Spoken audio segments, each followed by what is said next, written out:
NEFT, RTGS, IMPS, UPI, ये सब चीज़ें क्या है? ओके, ये क्या होता है? ये सारे पेमेंट सिस्टम है, ये सारे फंड ट्रांसफ़र के सिस्टम्स हैं जो कि हमें बैंक प्रोवाइड करता है, हमें RBI प्रोवाइड करता है, reserve bank of India.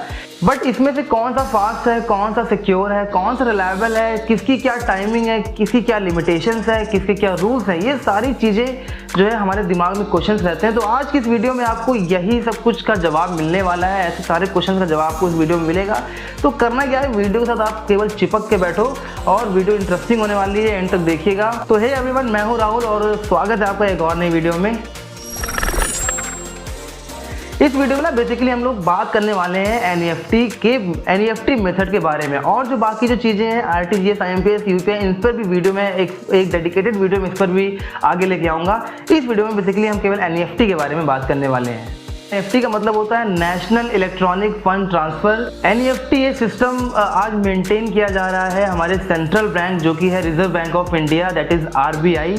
NEFT system को इस्टेब्लिश किया गया था 2005 में और इसको डेवलप किया गया है और मेंटेन भी किया जा रहा है institute of development and research in banking technology की तरफ से। सीधी भाषा में डेवलप किया गया, इस्टेब्लिश किया गया है institute of development and research in banking technology के द्वारा, और इसको ओन्ड एंड ऑपरेट किया जा रहा है हमारे RBI के द्वारा।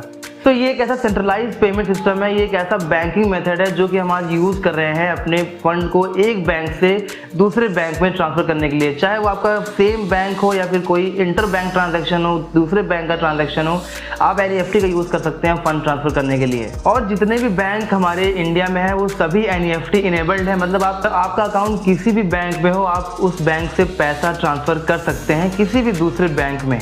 NEFT बेसिकली क्या है कि इसमें आपके स्लॉट्स बनते हैं, मतलब कि जो आप फंड ट्रांसफ़र का जो आप प्रोसेस करेंगे ना, वो आपके हाफ आवरली बैचेस में होते हैं।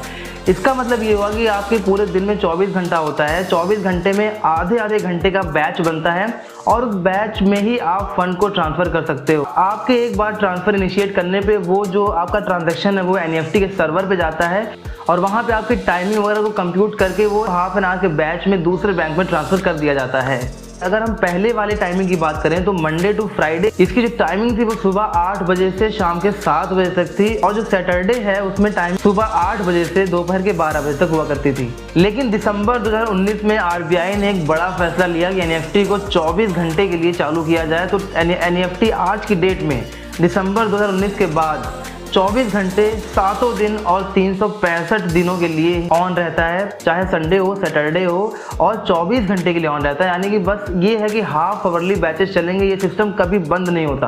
बैंक बंद हो जाएगा लेकिन बैंक का सर्वर हमेशा ऑन रहता है ताकि आप सीमलेसली आप अपने फंड को एक जगह से दूसरी जगह ट्रांसफर कर सके और इन सेवाओं का आप इस्तेमाल कर सकें। दिसंबर 2019 में ये चेंज इसलिए लेके आया बिकॉज हम जानते हैं कि आज जो हमारा डिजिटल पेमेंट सिस्टम है कितना बूम पे है। अगर हम छोटा से छोटा ट्रांजैक्शन भी करते हैं तो आज हमारे सामने QR कोड्स वगैरह आ गया है, पेटीएम है, गूगल पे है, बहुत सारे ऐसे UPI ट्रांजैक्शन हम डे बाय डे करते हैं। दुकान पे गए, समोसा खाया, 5 रुपये का समोसा खाया, 5 रुपये स्कैन करके पेमेंट कर दिया। तो डिजिटल पेमेंट सिस्टम आज हमारी इंडस्ट्री को बहुत आगे लेके जा रहा है। तो NEFT ने भी अपने इस प्रोसीजर को बदलने की सोची थी और इसीलिए दिसंबर 2019 में इसने अपने NEFT पेमेंट को हमेशा के लिए ऑन कर दिया। NEFT बेसिकली काम कैसे करता है कि जैसे आपने अपने फंड ट्रांसफर की रिक्वेस्ट NEFT के सर्वर पे डाल दी, आपने अपने बैंक के फंड ट्रांसफर को इनिशिएट कर दिया, रिक्वेस्ट डाल दी। अब वो रिक्वेस्ट जो होता है वो NEFT के सर्वर पे जाता है, बैंक के सर्वर पे जाता है और वहाँ उसकी लाइन लगती है क्योंकि हाफ एन आवर का बैच होता है और बहुत सारे वहाँ पे पेमेंट रिक्वेस्ट वहाँ पे पड़ी होती है। एक बार आपका जो पेमेंट रिक्वेस्ट है वो सर्वर पे चला गया, उसके बाद वो हाफ एन आवर के बीच में दूसरे पार्टी के बैंक अकाउंट में वो क्रेडिट हो जाता है। अभी बात कर लेते हैं कि क्या NEFT की कोई एग्जिस्टिंग लिमिट है क्या कि आपकी कितना पैसा ट्रांसफ़र कर सकते हैं NEFT के थ्रू। तो मैं आपको बता दूं कि NEFT में ऐसी कोई भी लिमिट RBI की तरफ से बिल्कुल नहीं है। मतलब जो RBI की जो गाइडलाइंस होती हैं उनके तहत NEFT के अंतर्गत ऐसी कोई भी मैक्सिमम लिमिट नहीं है। आप मिनिमम 1 रुपये और मैक्सिमम की कोई लिमिट नहीं, आप कितना भी पैसा NEFT के थ्रू ट्रांसफ़र कर सकते हैं। बट कुछ ऐसे बैंक्स हैं जैसे HDFC बैंक, ICICI बैंक, इनकी कुछ अपनी ओन लिमिट होती है अपने कस्टमर्स के लिए। ये अपनी ओन लिमिट लगाते हैं कि भाई जैसे HDFC का जो करंट लिमिट है वो है 25 लाख रुपए पर डे पर कस्टमर आप NEFT के थ्रू ट्रांसफ़र कर सकते हैं। इससे ज़्यादा करना हो तो आपको नेक्स्ट डे का वेट करना पड़ेगा। बट RBI की गाइडलाइन के मुताबिक NEFT का कोई भी ऐसा मैक्सिमम लिमिट नहीं तय किया गया है। मिनिमम 1 रुपये, मैक्सिमम अनलिमिटेड। सेफ्टी की बात करें तो एनईएफटी सिस्टम पूरी तरीके से सेफ है। आज के ज़माने में क्या है, अगर आप थोड़ी सी सावधानी बरतें इन चीज़ों में, जो आपकी पर्सनल जो चीज़ें होती है लाइक पिन हो गया, एटीएम कार्ड का नंबर वगैरह हो गया, सीवीवी हो गया और बैंक अकाउंट का नंबर हो गया, अगर आप ऐसी सेंसिटिव इन्फॉर्मेशन किसी के साथ शेयर नहीं कर रहे हैं तो आपके जो सारे सिस्टम बनाए गए हैं वो इतने सिक्योर हैं कि ये इलेक्ट्रॉनिकली फंड ट्रांसफर तो करता है लेकिन बीच में इसके साथ कुछ भी छेड़खानी नहीं की जा सकती। आइए इसके चार्जेस के बारे में बात कर लेते हैं कि एनईएफटी के क्या कुछ चार्जेस हैं, जो अगर हम कोई पेमेंट का कोई फंड ट्रांसफर करते हैं तो इसके कितने चार्जेस वगैरह हैं। एनईएफटी अगर आप प्रोसेस करते हैं तो यहाँ पे आपको बैंक को कुछ चार्जेस पे करने पड़ेंगे।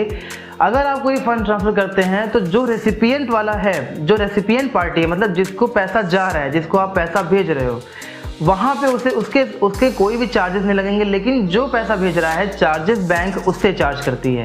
तो अगर आप 1 रुपये से 10,000 के बीच में एनईएफटी करते हैं तो यहाँ पे चार्जेस जो है वो है 2 रुपये 50 पैसे और जीएसटी एक्स्ट्रा लगेगा। इस पर 18% इस पर टैक्स भी लगता है। तो 2 रुपये 50 पैसे में आप 18% टैक्स जोड़ेंगे तो ये आपका टैक्स रहेगा अगर आप 10,000 रुपये तक एनईएफटी ट्रांसफ़र करते हैं। इसी तरीके से 10,000 से 1 लाख तक 5 रुपये प्लस जीएसटी। 1 लाख से 2 लाख के बीच में अगर आप ट्रांसफ़र करते हैं तो यहाँ पे 15 रुपये चार्जेस हैं प्लस जीएसटी। और अगर आप 2 लाख से ऊपर का कोई भी ट्रांजेक्शन करते हैं, what ever it is the amount, 2 lakh से ज़्यादा अगर आप यहाँ पे एनईएफटी कर रहे हैं तो यहाँ पे आपको 25 रुपये प्लस टैक्स आपको देना पड़ेगा। सो अब यहाँ पे बात कर लेते हैं कि आखिर बेनिफिट क्या है, हम एनईएफटी क्यों चूज़ करें। हमारे पास तो और भी ऑप्शन है, हमारे पास आज IMPS है, आज UPI है, बट इसके जो बेनिफिट हैं वो क्या है। तो पहला बेनिफिट ये है भाई कि it is an economical process अगर आप नेफ्ट का यूज़ करते हैं। दूसरा बेनिफिट ये है कि नेफ्ट जो है ना, एनईएफटी एक सिक्योर प्लेटफॉर्म है। सिक्योर प्लेटफॉर्म पे इसको बिल्ड किया गया है और आज भी इसको मेंटेन किया जाता है पूरी तरीके से, एकदम अप टू डेट रहता है, तो इसलिए डरने की कोई बात नहीं है, पूरी तरीके से सिक्योर प्लेटफॉर्म है। तीसरे बेनिफिट की बात करें तो यहाँ पे आपको कोई भी चेक, कोई भी डिमांड ड्राफ्ट जैसा डॉक्यूमेंट्स, आपको जो बैंकिंग इंस्ट्रूमेंट होते हैं वो सब आपको ज़रूरत नहीं है। आपको जस्ट एक मोबाइल चाहिए या तो आपको कंप्यूटर चाहिए, आप उससे ही एनईएफटी प्रोसेस कर सकते हो। चौथा बेनिफिट यही है कि आपको बैंक में विजिट नहीं करना है, आपको बैंक में लाइन नहीं लगानी है, जस्ट आपके पास एक फ़ोन होना चाहिए और आप उसी फ़ोन से एनईएफटी को इनिशिएट कर सकते हो। पांचवा बेनिफिट ये है कि पूरी तरीके से ऑनलाइन प्रोसेस है, आपको ऑफलाइन कोई भी फॉर्मेलिटीज ऐसी पूरी नहीं करनी होती है। और आखिरी बेनिफिट ये है कि जो आप ट्रांसफ़र करते हैं वो काफ़ी फास्ट मोड में ट्रांसफ़र होता है इन कंपैरिजन टू जो पहले एनईएफटी के सिस्टम हुआ करते थे। तो ये थे कुछ एनईएफटी पेमेंट मेथड के बारे में कुछ ऐसे फैक्ट्स जो आपको जानने चाहिए अगर आप बैंक यूज़ करते हैं, अगर आप कोई भी बैंकिंग मेथड यूज़ करते हैं। वीडियो पसंद आया तो लाइक शेयर सब्सक्राइब या सब कर देना। Thanks for watching this video. मिलते हैं किसी और वीडियो में।